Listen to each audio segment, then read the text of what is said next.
Hello, this is evening. I'm talking to you in this evening. So, very good evening to all of you. I hope you are taking good care of yourself and your family members.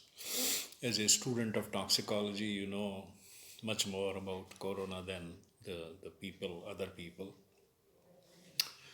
In my last lecture, we discussed few things about free radicals and the free radical biology.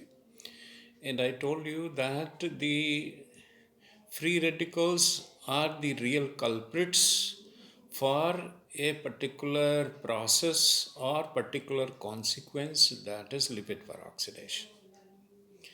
You see, like this, that a chemical or a drug enters into the system, it is translocated to the target organ, it is translocated to the target cell. Somehow it is able to interact with the cell. There it produces the free radicals, and then those free radicals, they enter into the cell, they bind with the receptors. Those receptors may be proteins, those receptors may be lipids, those receptors may be DNA. So what that reception will be called as, it will be called as oxidative damage to proteins, it will be called as oxidative damage to lipids, it will be called as oxidative damage to nucleic acids, it will be called as oxidative damage to cytoskeleton. And all this damage collectively will lead to something which we can call as cell injury, we can call it as cell death. And the reasons for the cell death may be oxidative stress, maybe peroxidative stress, maybe nitrosative stress, maybe inflammation, maybe apoptosis, maybe necrosis, all this. So, the mechanism that discusses all these things, people have now come to that conclusion that this is being done at a unit, and that unit is called as a redoxosome. You must have heard about microsomes, you must have about lysosomes, you must have heard about peroxisomes, but so far you might have not about the redoxosome. So this all process happens in a unit, in a functional unit, that is coordinating the damage to these molecules, that is coordinating with the stress caused by the damage of these molecules and the later consequences that develop in the form of the disease. Right? Now we come to the next point. There are many drugs which are not metabolized. This entire process of generation of the free radicals or reactive species starts after the metabolism. And the metabolism occurs through cytochrome P450 and the family of enzymes. Say, for example, alcohol will be metabolized by cytochrome P452E1. Similarly, benzene, toluene, all these things, they will be metabolized by cytochrome P450. And the metabolite or toxicophore which has been formed, that toxicophore will activate the NADPH oxidase at the membrane level. And that activation of the NADPH oxidase will lead to the formation of the electrophiles, and these electrophiles are the free radicals. And these electrophiles will react with the nucleophiles, and the nucleophiles are the proteins, lipids, carbohydrates, nucleic acid, cytoskeletal proteins, blah blah blah blah, everything. This is the process that will occur. But in addition to that, you should remember that there are many drugs or many xenobiotics which are not metabolized by cytochrome P450. Say, for example, asbestos. Say, for example, cadmium. These are not metabolized by the cytochrome P450. So, what will happen? How they are? They generate lipid peroxidation, they generate the reactive species, and they cause cell injury. Asbestosis occurs in lungs, and one of the major mechanisms of asbestosis is lipid peroxidation. But whereas the cytochrome P450 is not playing any role in the metabolism of asbestosis. So then the people came to know that during this process something like auto-oxidation occurs. Those xenobiotics which are not metabolized, they give rise to reactive species through a process, which that process is called as the auto-oxidation. Another process is called as oxidation. Another process is called as peroxidation. Another process is called as nitrosation. Right? These processes are there. Yes. Therefore, we correlate oxidative stress, peroxidative stress, and nitrosative stress. And the same thing said, therefore defined lipid peroxidation as the oxidative damage to the polyunsaturated fatty acids. That is when the lipids are damaged by the reactive species, that reaction leads to a process, and that process is called as LPO, or that process is called as lipid peroxidation. So it is a consequence. This is not a lipid peroxidation is not doing anything, but lipid peroxidation is being manifested, is being processed. So these reactive species are causing the membranous damage, and that membranous damage may be caused through addition, through deletion, through hydrogen abstraction, through amplification. I told you that there is a phenomenon, we call it as radical begets a radical. The radical will be going, it will be the chain of electrophiles going on, going on, going on. So that chain is to be broken down by a system which is inherent in the cell, and that system is the antioxidative system. So oxidative system, antioxidative system, again it becomes redox biology. Again it becomes a redox system. Again it makes the unit redoxosome. Right? So this is how there are some drugs which are not metabolized but still lead to lipid peroxidation. There are some which are metabolized through cytochrome family. They activate the NADPH oxidase at the membrane level, and therefore these electrophiles are generated, and these electrophiles will cause oxidative damage to proteins, will cause oxidative damage to membrane, will cause oxidative damage to lipids, oxidative damage to DNA, and the result will be disease. Therefore, we call that these diseases are produced through oxidative stress. Oxidative stress occurs throughout the day. You receive 10,000 oxidative hits in a day. You are a healthy person, you do not smoke, you do not take alcohol, but even then you are receiving the oxidative stress, hits every day, 10,000 in every cell of your body. And even then cell is able to maintain itself. Cell is enjoying, cell is respiring, cell is reproducing, cell is communicating. All these things, the nucleic acids are duplicating, producing, सब everything is going on. सारा काम चल रहा है cell के अंदर, अपना काम चल रहा है, क्योंकि नेचर ने एंटीऑक्सीडेंट्स भी साथ साथ दिए हैं, that are inherent, they are present in the cell. So oxidative stress को फिर कैसे डिफाइन किया? The oxidative stress is an imbalance between the oxidants and pro-oxidants, favoring the pro-oxidants. So there are oxidants, there are pro-oxidants, there are oxidants, there are antioxidants. तो इन सब का मिलकर के एक सिस्टम बना है, और अगर इस सिस्टम में इम्बैलेंस हो जाएगा, that will be leading to oxidative stress. So that we will be discussing later on. Our topic of today is lipid peroxidation. So I hope you understand what lipid peroxidation is now. Now we move further. That there are many chemicals. Lipid peroxidation was studied for the first time by the people, Recknagel and Ghoshal, I was mentioning you day before yesterday. That was CCl4, carbon tetrachloride. Carbon tetrachloride is metabolized by cytochrome P450, CCl3 is formed, and this CCl3, the chloride radicals, they go forming again chloroform, and that chloroform plays a havoc with the cell. So this thing goes on. One more important thing about lipid peroxidation is that sometimes these peroxides or these reactive species, say for example in blood, they react with the erythrocytes, and There is the formation of Henge bodies. You must have heard about them.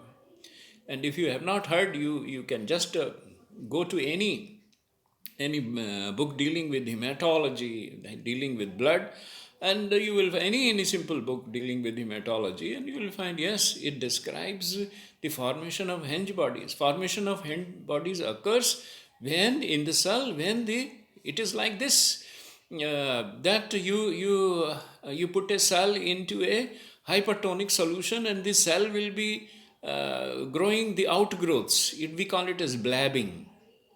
We call it as membrane blabbing. When the oxidative damage to the PUFA occurs, then the membrane blabbing occurs. The cell develops outgrowths, small cell-like structures. They are buds-like structures, and we call them as blabbing. Membrane blabbing occurs. This membrane blabbing is the sign, is the indicator of lipid peroxidation. That yes, there is something wrong with there are some roles played by the membranous phospholipases. Phospholipase A1, A2, A3, it's a family. And the phospholipases also plays a very important role, like NADPH oxidase, like these enzymes, they are playing a role in LPO. Then I was talking to you about CCl4, and the CCl4 leads to CCl3, and CCl3 is amplified. So how it is amplified? CCl3 was a lipid radical. Then it forms the lipid alkoxy radical. Then it formed a lipid peroxy radical. And these radicals went on forming, and they ultimately resulted into a process of lipid peroxidation. Alcohol manifests its toxicity through lipid peroxidation. Benzene manifests its toxicity through lipid peroxidation. Even toluene, xylene, even these your pesticides, even arsenic, even your chromium or nickel, even nanoparticles. For nanoparticles, we say that lipid peroxidation is the basic process of their toxicity. I was just reading in the morning a very good paper on nanotoxicology, and that was mentioning that the major process by which these nanoparticles can cause toxicity is lipid peroxidation. So, the alcohol changes into some acetaminophen, leads to the formation of NAPQ1. NAPQ1 is the metabolite of acetaminophen. And NAPQ1 is able to generate reactive species. And those reactive species, they cause the damage to the membranous lipids, and really it leads to membranous peroxidation, or the oxidation of the membranous lipids. One and the same thing, whether you call it peroxidation or maybe you call it oxidation. So this goes on like this. There are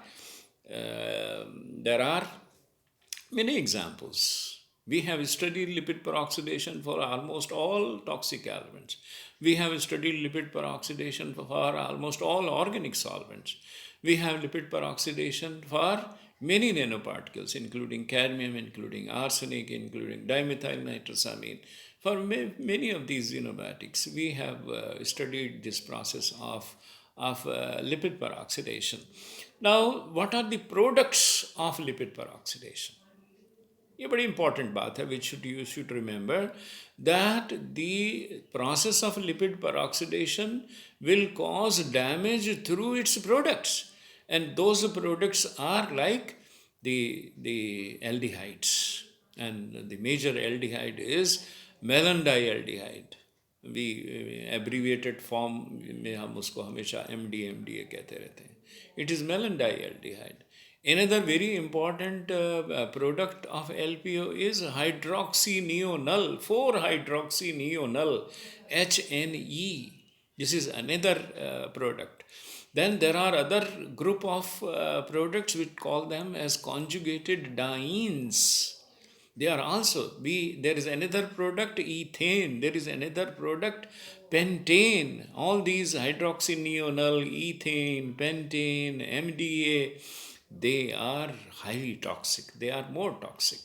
So the toxicity of this process of lipid peroxidation is manifested through the products, and these products are MDA, which are more toxic than an aldehyde, which are more toxic than CCl4, which are more toxic than cadmium. They all lead to the.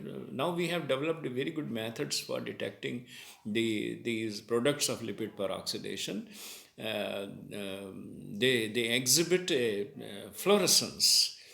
कोई ज़रूरत नहीं, कुछ नहीं करना है. You just keep a piece of liver under the microscope, fluorescent microscope, and it will be giving a fluorescence. Or you can just go to a fluorometer and you can note down the fluorescence. Racknagel and Ghoshal developed a spectrophotometric method. Then they gave it the name for all, collective name for all these valendehyde and all these. They gave the name of chromogens. I can ask you, what are chromogens? They are all chromogens. Why we call them as chromogens? Because they react with thiobarbituric acid, and therefore they are also called as thiobarbituric reactive substances. Thiobarbituric acid reactive substances. Right? So all these are ethane, pentane, they are measured through HPLC or GLC. We have given CCl4 to rat. We will take the rat, we will collect their expired air. We will put something in their nose, and that ethane and pentane will be collected on some substrate, and that substrate will be dissolved. That will be put in methyl alcohol, and then a sample of methyl alcohol will be subjected to GLC, HPLC analysis, and we'll get this knowledge. Right? So this is how we are able to measure or estimate the products. How much LPO has been caused by a particular xenobiotic will be determined by the quantitative analysis of these products, which I told you, MDA, this 4-hydroxynonal, ethane, pentane, they are all products of lipid peroxidation. So this is how these products will now cause further damage. CCl3, then CCl4, the CCl3, so ethane, pentane, hydroxynonal, and now they will be leading the story further, and then they will be damaging the molecules, and then the cell will be facing the state of the stress. And since it has been caused by the oxyradicals or peroxyradicals, it will be called as oxidative stress or peroxidative stress. Nowadays we call them as oxidoreductive stress. Not खाली हम उसको oxidative stress नहीं कहते हैं, we call it as oxidoreductive stress. So what oxidative stress and oxidoreductive stress and peroxidative stress are, this we shall be discussing in the next lecture. So we discussed the free radicals and the process of LPO. I hope it will help you in understanding these mechanisms. These are very vital for biochemical toxicology. You see, this is the crux of toxicology. If you follow this, what are chromogens, what are these reactive species, and what is LPO, then it will be very easy for you to understand the oxidative mechanisms or oxidative reductive mechanisms, and they are collectively called as redox biology or redoxosome or redoxotoxicity. Right? I hope this lecture will help you. See you later. Take care of, good care of yourself, your family. Stay home. Thank you.